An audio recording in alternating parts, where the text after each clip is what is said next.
Hello, I am doing 40 days self improvement challenge. Challenge में मैं आज यानी 21 नवंबर से 31 दिसंबर तक सिर्फ रॉ शाकाहारी डाइट ही फॉलो करूँगा।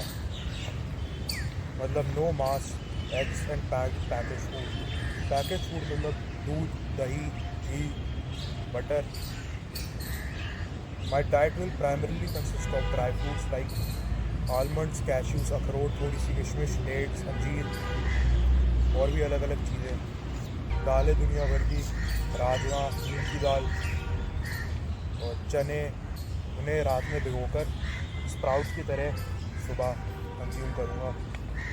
और बाकी आपकी कार्बोहाइड्रेट्स के लिए रोटी, चावल, दलिया, फैट्स के लिए पीनट बटर और फ्रूट्स और मेन वेजिटेबल्स। रीज़न मैं ये कर रहा हूँ इज़ बिकॉज पैकेज फूड से बहुत नुकसान होता है mind as well as body को। रही बात दूध और दूध के प्रोडक्ट्स की, तो आजकल जो भी 99% दूध मार्केट में मिल रहा है वो माइक्रो प्लास्टिक्स एंड केमिकल से भरा होता है। मेरा मेन गोल है कि मैं ज़्यादा से ज़्यादा पैक्ड फूड को कम करूँ। ये डाइट एक वेगन बेस्ड डाइट है। और बहुत लोगों को दिक्कत भी होती है कि भाई दूध क्यों छोड़ रहे हो। तो भाई दूध से कोई दिक्कत नहीं है, दिक्कत है how it is being produced in India. India largest exporter है बीफ का, और इतनी सारी गाय यहाँ पर बीफ के लिए नहीं बल्कि दूध के लिए इस्तेमाल की जाती हैं। जिन गाय भैंसों को आप गऊ माता बोलते हो, उनको ही पूरा यूज़ करने के बाद उनका मांस खाने के लिए एक्सपोर्ट करा जाता है। थोड़ा अपना ब्रेन भी यूज़ कर लो भाई। जो मेल काउज होती है वो तो ऑब्वियसली दूध नहीं दे सकती, तो उनको सीधा स्लॉटर हाउस ही भेज दिया जाता है। मेन गोल इस चैलेंज का ये भी है कि इस चैलेंज से मैं एनिमल क्रुएलिटी को अपनी तरफ से कम करूँ। रही बात दूध की, तो दूध एक अच्छी चीज़ है, बट फर्स्ट एंड फॉरमोस्ट एक गाय का दूध उसके बछड़े के लिए होता है, एंड देन सेकंड पर हम ह्यूमंस आते हैं। In super over populated cities like the Delhi, यहाँ पर कैटल को वर्स्ट एनवायरनमेंट में रखा जाता है। We can take a good example of Haryana, where each घर हैज़ देयर पर्सनल कैटल। वो अपनी गाय भैंसों का पर्सनली ध्यान रखते हैं और खूब दूध दही घी लेते हैं। तो जब तक अपनी खुद की गाय या भैंस नहीं है, तब तक कोई भी मास ओवर प्रोड्यूस्ड मिल्क लाइक जो भी इतनी कंपनीज़ हैं आज दिल्ली में जो भी मिल रही हैं, वो ना ख़रीदें। लोग कहते हैं कि लोकल मिल्क प्रोवाइडर से भी लेते हैं हम दूध, तो भाई उनका भी यही हाल है। वो भी अपनी गायों को ऐसे गंदे से एनवायरनमेंट में रखते हैं, तो उनका भी दूध हेल्दी नहीं है। Eggs are super nutritious to you, पर आजकल मार्केट में जितने भी अंडे आ रहे हैं इंडिया में, वो सब उन चिकन से प्रोड्यूस करे जाते हैं जिनको वेयर हाउस में बहुत ही वर्स्ट कंडीशन में और घुटन में रखा जाता है, ताकि आज की डेट में इंडिया में कोई भी प्रोवाइडर अंडे पास्चर रेस्ड चिकन से प्रोवाइड कर रहा है।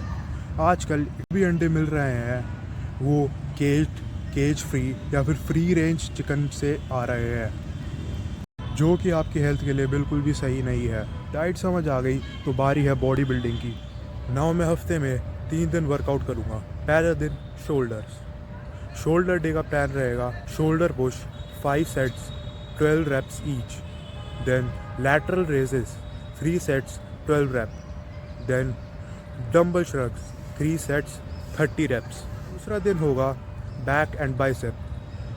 दूसरे दिन का प्लान रहेगा 30 pullups, 3 sets of dumbbell curls 12 reps each arm, 3 sets of hammer curls 12 reps each arm, and dumbbell rows 3 sets 10 reps each arm। Day is chest and tricep day. उसमें होंगे 4 सेट 25 reps के pushups. Then second exercise is tricep extension 3 sets of 20 reps। Then third exercise is knee raise 3 sets of 10 reps। मेरा sleeping schedule will be 5 PM to 9 PM to 5 AM। मैं हफ्ते में 3 से 4 बार सुबह running करने जाया करूँगा। रनिंग करने से बहुत फुलफिल्ड भी फील होता है, प्लस बॉडी का स्टैमिना और एंड्योरेंस बढ़ेगी। The main challenges I will face, I think, is first, fixing sleep cycle. Waking up at 5 AM is difficult, but going to sleep at 9 PM is more difficult. Getting proper nutrition from diet. From my limited knowledge, this vegan diet will be higher in fiber, which can create problems. Fat and carbs won't be a problem, as I will be eating peanut butter and dry fruits for fats, and rotis, chawal and dals for carbs. Micros should also be fulfilled. Third, body rest. Body should be properly recovered, which is done by a good 8 hours of sleep. इसमें चूक हुई तो अगले दिन की performance पर फ़र्क पड़ेगा। The main challenge is to balance cricket, engineering and this challenge all together. भाई अभी बॉडी वेट मेरा है 97 kgs। मेरा मेन गोल है कि मैं अब इस चैलेंज के एंड तक अपना बॉडी वेट 105 kgs तक करूँ, of course while increasing muscle mass and decreasing fat simultaneously. अगला अपडेट 40 दिन बाद। बाय।